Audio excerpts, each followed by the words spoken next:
It's the Ross Tucker Football Podcast. Oh, yeah, it is. But it's not just any Ross Tucker Football Podcast. It is a Monster Monday that I am recording at 10 p.m. Eastern Time, moments after the fantastic finish of the Buffalo Bills and the Kansas City Chiefs as the Chiefs advance and will host the Cincinnati Bengals next Sunday in the AFC Championship game. I've got so many things to talk about in what I believe was the greatest football weekend of all time, or at least the greatest football weekend I can ever recall. We are presented by DraftKings, of course. It is a new week, which means we'll have a new Spread the Word winner. Love those of you that get involved with spreading the word about our shows on social media. It means a lot, even if you think it doesn't. It does to us at Ross Tucker NFL, at Ross Tucker Pod. Absolutely love the sponsor confirmation email winners as well. We got a new sponsor this week, Athletic Greens. 100 Flowers is back. Love Ladder, love Visa, love AutoZone. Love when you guys take advantage of any of those sponsors. And then send me the email, ross@rosstucker.com. I guarantee that your email gets read on the show. And then very cool. I know a lot of you check us out on YouTube now, youtube.com/Ross Tucker NFL. A great way to get a shout out for friend, family, whatever, is to just subscribe to our YouTube page if you didn't already and write a comment or not. I see when it's somebody new making a comment, and it's awesome. We love all of our patrons like Tom Collins from Bayside, who was very specific with his name on our private Tuckheads Slack channel, which is awesome. Thank you, Tom Collins. Patreon.com/RT Media. It's Big Show time. The Big Show. 4 phenomenal games this weekend, and I think that puts to bed that debate that we were having last week. What is the greatest weekend in the NFL? Yeah, that's for sure. I got to tell you, Bri, I've never been like this before that I can recall when we've done a show. So first of all, it doesn't matter because it's this way anyway, but my flight's at 5 a.m., so I'll be getting up at 3:40 a.m. So not a lot of sleep for me tonight, but I don't have a chance to record the show tomorrow morning, so had to get it out to you guys tonight.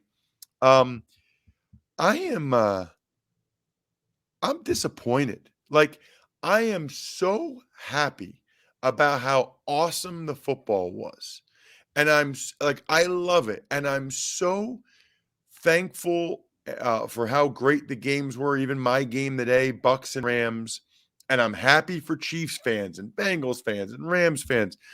But I got to tell you, that loss by the Bills stings. Like, that stings because I was just there last week and I met a couple of our Tuckheads, Steven Soroka and Jan Lehman. And those guys have been through a lot of bad times, and all of the Bills fans. And it felt like tonight was their night. You know, they score a touchdown with 13 seconds left and to take the lead by 3 and still lose the game. It's almost unconscionable. And it's one of my themes this weekend, Bri, which is just really questionable coaching decisions. That is one that jumps out to me. Sean McDermott and the Bills kicking off into the end zone for a touchback is a horrendous decision that Steve Fezzik talks about all the time on the Even Money podcast. You must squib kick it there. You'll end up taking about the same amount of time off the clock.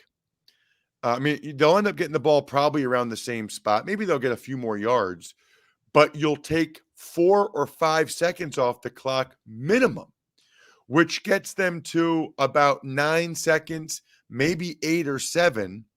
And then they really only have one play to try to get into field goal range. The touchback allowed them to have 2 plays and is a critical error by the Buffalo Bills. Critical. And there were a lot of questionable decisions, I thought, throughout the weekend. I thought Mike Vrabel going for 2 after the penalty, and I'm a believer in using the math. I'm a believer in making informed decisions, but not all 2 points versus 1 point decisions are created equal.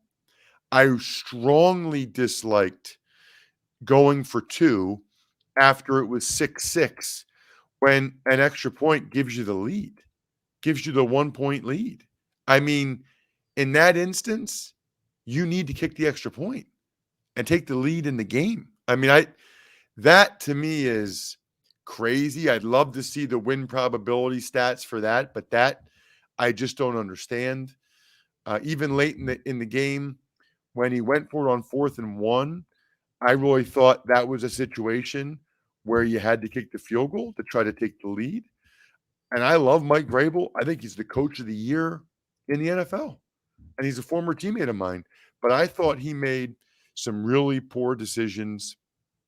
I thought certainly, like I said, the McDermott decision to kick the ball off on a touchback was horrific. And I think you can make the argument that both of those decisions, certainly the Bills one, absolutely cost them the game. I mean, there's just no other way around it at this point.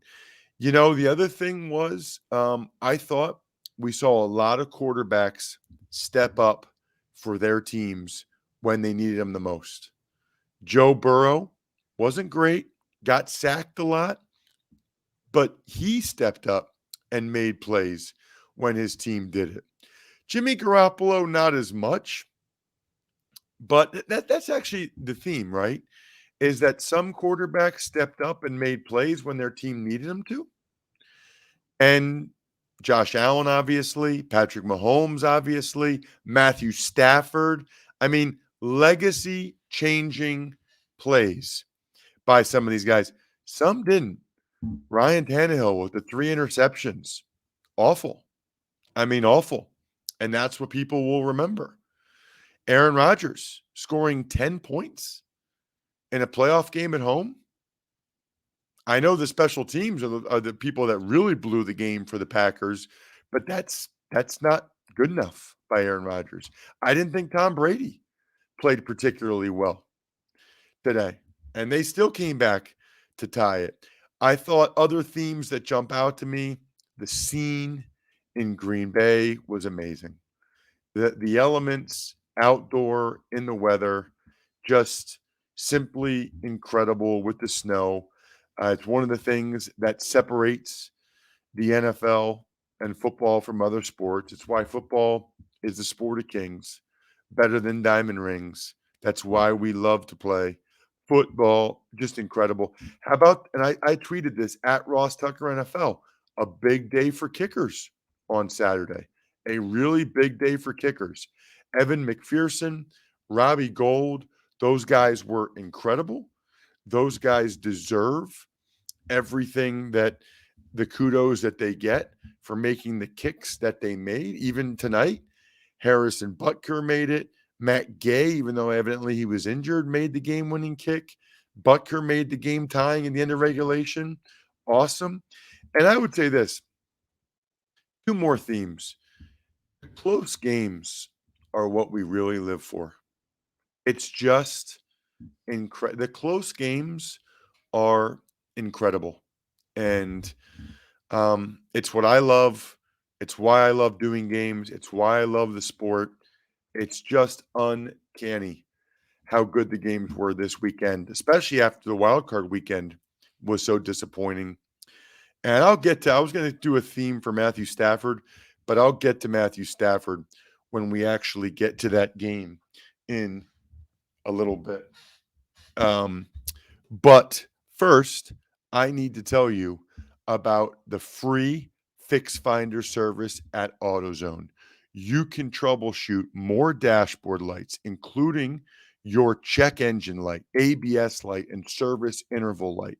The free Fix Finder will give you possible solutions for your lights, all backed by verified technicians. It'll even send you your full results in a detailed Fix Finder report straight to your email, so you'll have all the information you need to take on the fix. And if you need a bit of help from a repair shop, AutoZone will even refer you to a nearby shop that you can trust. It's the most complete free warning light report backed by technician verified fixes, and you can only find it at AutoZone. So the next time your dashboard lights pay you a visit, just get in the zone. AutoZone. Tuck's Takes. All right, well, let's start with the games yesterday and Evan McPherson's game-winning 52-yard field goal that put the Bengals into the AFC Championship game for the first time in 33 years, the final 19-16 over the Tennessee Titans. Yeah, and so I think as hurt as I am right now for Bills fans, that's how excited I am for Bengals fans. I don't really have a rooting interest in these games. I root for close games. I also root for either storylines or for fans that haven't been there in a long time to experience the joy after having so much misery and pain. And I think that's even more emphasized for the Bills because you guys know I have an affinity for my time up there and for the people of Western New York. So it makes that even more pronounced. So look, Ryan Tannehill, I mean, interception by Bates on the first play, but the Bengals kept settling for field goals. They settled for a field goal there. There was no third down conversions in the first quarter as the defenses dominated the action, especially the Titans D-line. Danico Autry, I mean, the Bengals O-line struggles. They're going to have a tough time against the Chiefs. I think the Chiefs are going to beat them by double digits, but I guess we'll see. Let's see if Joe Burrow can do his Josh Allen impersonation. Jamar Chase had an incredible catch and run in that first half. How about the play by number 37, Amani Hooker, that prevented a touchdown? So the Bengals had to settle for another field goal. That should have been a touchdown. He had Tyler Boyd in front of him. That's got to be a score. Titans finally got a drive going after a big play to A.J. Brown. Derrick Henry, who didn't run very well, by the way. Dante Foreman ran better than Henry. They probably should have played Foreman more, got the touchdown. And I already talked about the failed two-point attempt after too many men on the field penalty. That was a bad decision, I thought, by Vrabel at the moment. Kick the extra point, have the lead in the game. Burrow took some really bad sacks, but multiple times McPherson made up for it with incredible catches or incredible kicks from him. Bengals started that second half with a drive that Mixon finished with a touchdown to go up 16-6. And I thought, oh boy, Bengals are going to do this. But then the Titans marched, but an incredible pick by Mike Hilton in the red zone. I mean, it was just insane. But then the stupid penalty on Eli Apple for taunting, which is not a consistent penalty, unfortunately. We saw that today. Tyreek Hill doesn't get the taunting for the deuces to Matt Milano's face, but Ndamukong Suh does. Anyway, that pushed him back. Titans get another drive, settle for a field goal. The ball goes off Samaje Perine's hands on a check down. Hooker gets a controversial interception, which also, by the way, is part of the reason why I kind of like that the Bengals won. If there's a controversial play, I usually don't want the team to win that got the benefit of it, so that there's controversy about the play. Led to A.J. Brown, one-hand touchdown. So it's 16-16. The Bengals stuffed the Titans at that point on 4th and 1 when the Titans were in field goal range. I understand it's Derrick Henry. I understand it's 4th and 1. I don't know, man. You got to take the lead. You got to take the lead. Then Eli Apple has an awesome tip to Logan Wilson for the interception, leads to a great throw to Jamar Chase and another Evan McPherson game-winning bomb. DJ Reader was dominant for the Bengals. 9 sacks, 9 of Joe Burrow, and yet somehow the Bengals still win the game. Tuck's Takes. Robbie Gould's last second field goal wins it for the 49ers, 13-10 over the Packers. And Ross, you said you don't care who wins, but you're doing sidelines for the NFC Championship game, right? Actually, I'm doing AFC Championship game now, which is kind of a bummer for me because I will now be flying to Kansas City. It would have been much more convenient for me to just drive up to Buffalo, but that's fine. It's a long drive, so I don't mind flying to Kansas City, getting some barbecue. But no, that kind of got all twisted around, Bry, today for a bunch of different reasons. But I did cancel my flights to Green Bay. I thought it was going to be Green Bay. If Green Bay had won, it would have been Green Bay, unless Buffalo won. It's all over the place. But to answer your question, no, I'll be in Kansas City next weekend for the Bengals and the Chiefs. No Bakhtiari really hurt the Packers. You know, they marched a lot of Devontae Adams on the opening touchdown drive. I thought the defenses dominated after that. A lot of balls on the ground, a lot of pressure by D linemen, especially sacks by Packers D linemen. I mean, Kenny Clark had a game. Rashawn Gary had a game. Zadarius Smith had a game. Kittle and Ayuk had critical drops. People forget those from Jimmy G. But then the Niners' best drive of the game, and at the end of the first half, Jimmy G throws a terrible interception. I mean, it was about as bad of an interception as you can throw. George Kittle's like running back to try to break up the pass. That's how bad it was. He could see it was coming. And even after that, Aaron Rodgers got the Packers in field goal range. End of the first half after the Aaron Jones catch and run. But the field goal got blocked. And that was the theme of the game. I'm sick for Packers fans too, by the way. Absolutely sick for Packers fans. Like, to lose because you get a punt blocked and a field goal blocked, it's so freaking unacceptable. I would be so disgusted. So disgusted. Niners get a nice drive, start the second half, but settle for a field goal after a weird face mask on Elijah Mitchell. Absolutely love Deebo Samuel. Packers get a nice drive, but settle for a field goal again, 10-3. I mean, Jimmy G almost threw 3 more interceptions. The Niners get stoned on fourth down with a terrible run by Elijah Mitchell, but it didn't matter because the Packers had a punt blocked for a touchdown late, 10-10. Jimmy had a clutch throw to Kittle. Deebo Samuel with the run to lead to the Robbie Gould game-winning field goal, 13-10. And we get Niners-Rams round 3. This is, I mean, if you think about the conference championship games, it's pretty unlikely. Bengals, Chiefs, Niners, Rams. I mean, this is why you just want to get in the tournament. I mean, this is why that is what matters. And I know, Bri, you're going to team me up on Bucks and Rams, but my notes for those games are over here. So hit the sounder and freestyle for like 10 seconds, Bri. I'll be right back. Tuck's Takes. All right, Ross. Well, down 20-3 at halftime, some guy named Tom Brady and the Bucks tie it back up with under a minute left in regulation. Then Cooper Kupp's big reception sets up 30-yard Matt Gay field goal. Rams win it 30-27. And as you just said, we'll host the San Francisco 49ers. And I think you're back, so take it away. I am back, yes. And I did hit the stop camera for those of you watching on YouTube because I am in my underwear. Okay, I do have a t-shirt on, but I'm in my underwear. Didn't want to take the chance of that getting on YouTube and getting any screenshots. Nothing to hide, by the way. I got nothing to hide in that regard, but didn't think that that would be the most appropriate.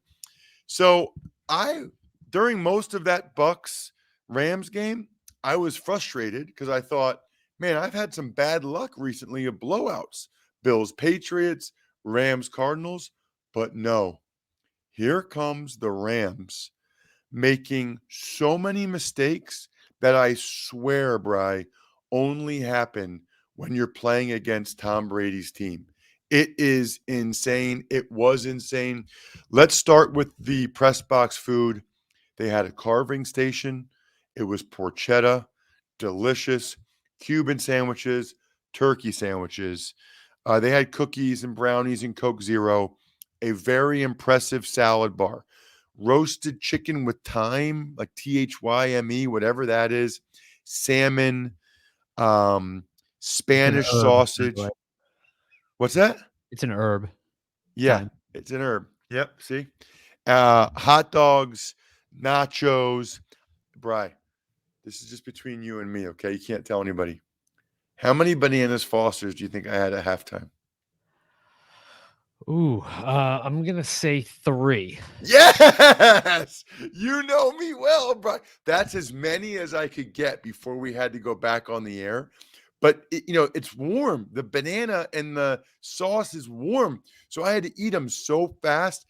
My stomach is killing me right now. I don't know if that's because I'm sad for Bills fans or because of the food I ate. At any rate, it's an A+ for the Bucks. Food at Ross Tucker NFL on Twitter and Instagram. I posted it. I don't they have so many different stations, so much going on. I don't even know if I knew all where to go to be able to get all the different options in the video. It was crazy. Quick question on that. Is it Yeah. any different than a regular season game, or do they even up it more in the postseason? Haven't been there for a regular season game in a long time. Okay. So I really don't recall, to be honest with you. And I didn't ask people. I know this. Rams were dominating early. I mean, it was almost all play action pass, where Stafford had all kinds of time on the play action pass. And you combine that with the penalty on Ndamukong Suh. I thought Sean Hockley was a little out of control. This is an intense NFL playoff game. And Sue says to Matthew Stafford, "Don't you kick me." And he throws the flag for taunting. And then Brady yells at him, "He hit me in the chin. He hit me in the chin." And he throws a flag on Brady. I'm not a Sean Hockley guy. I've now done enough of his games or seen enough. He just calls too much stuff. It's like he just wants to call stuff and be on TV. And I'm not a fan. When in doubt, Sean, don't call it. Suck it up, buddy. Okay? These guys, Brady's probably older than you. Can you imagine what would happen if they threw a flag every time Brady yelled at the ref, calling for the ref to throw a flag? I mean, give me a break. At any rate, Brady finally made some plays to get a field goal for the Bucks, 10-3, but that was it. 3rd and 19, the Bucks just dropped the coverage on Cooper Kupp, which ended up being the story of the game. Bucks dropped coverages on defense. Cooper Kupp gets a touchdown, 17-3. Tampa moved the ball, but then the Brady penalty equaled a missed field goal. Rams drive the ball to start the second half, settle for a field goal 20-3, but then they got that 3-score lead, which was critical. Brady gets intercepted by Nick Scott, but there was a Cam Akers fumble. Otherwise, could have been even worse. But then after the nice punt return by Powell, Stafford gets a quarterback sneak, 27-3. 27-3. And yet the Bucks just kept playing. Cooper Kupp has a fumble, and that leads to a touchdown by Fournette, 27-13. Brian Allen and Stafford are not on the same page on a snap. That leads to a helmet penalty against Mike Evans, but they said that was actually after the play. So the Rams still, Brian, I couldn't possibly try to go over all the things that happened in this game. Evans got a bomb for a touchdown versus Jalen Ramsey. Then Cam Akers fumbles late for the Leonard Fournette touchdown. But here's what happened. Matthew Stafford, who was absolutely in the zone all game, he was incredible. There is no question that out of all the guys this weekend, Josh Allen was incredible. Patrick Mahomes was incredible. I'm going with Matthew Stafford. The biggest game of his life.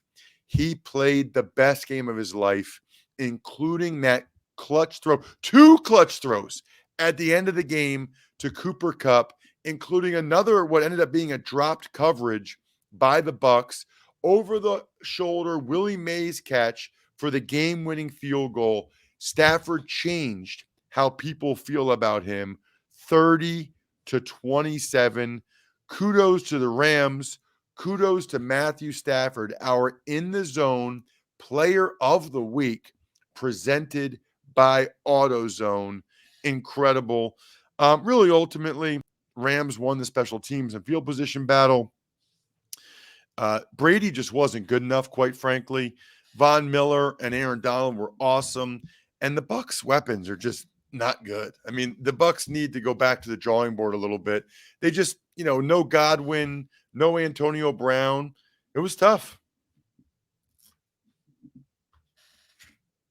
Tuck's Takes.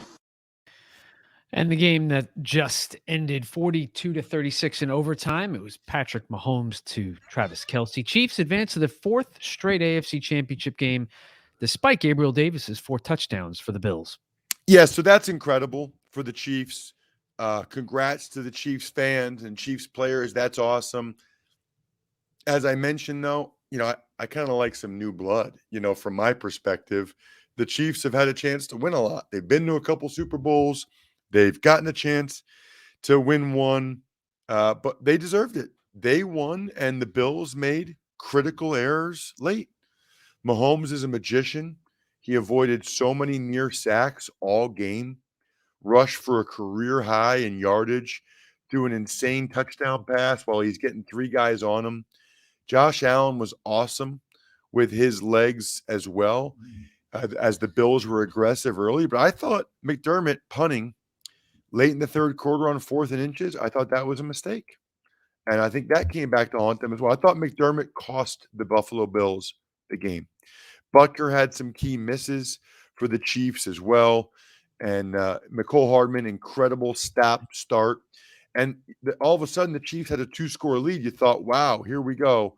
And then Josh Allen, frozen rope to Gabriel Davis to make it 23-21. I just can't imagine what it's like for Josh Allen right now, answering those questions in the locker room.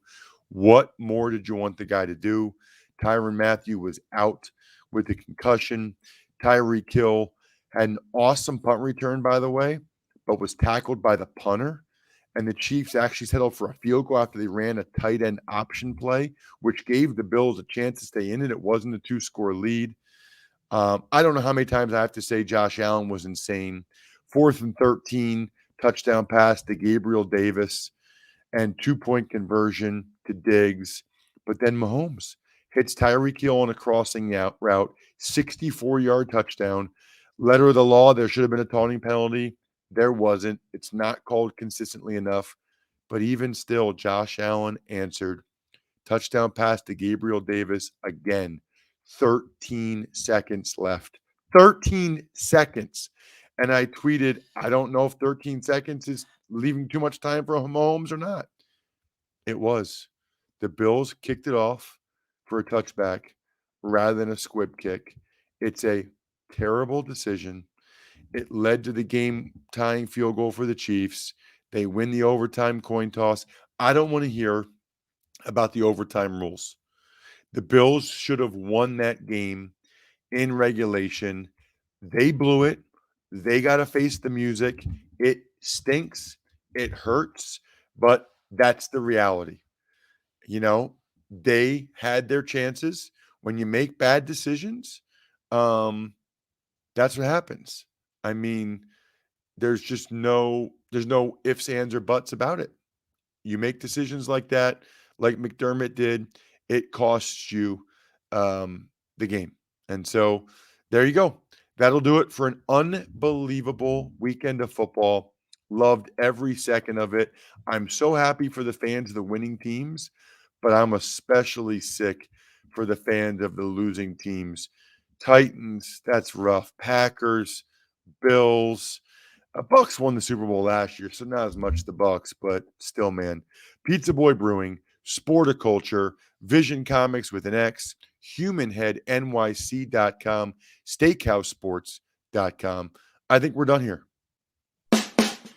Thanks for listening to the Ross Tucker Football Podcast. Make sure to also subscribe to the Fantasy Feast, Even Money, Business of Sports, and College Draft. All available at Apple Podcasts, rosstucker.com, or wherever podcasts can be found. A lot of times on the show, I mentioned DraftKings. Here's what you need to know. You got to be 21 or older, New Jersey, Indiana, or Pennsylvania only. New customers only. Restrictions apply.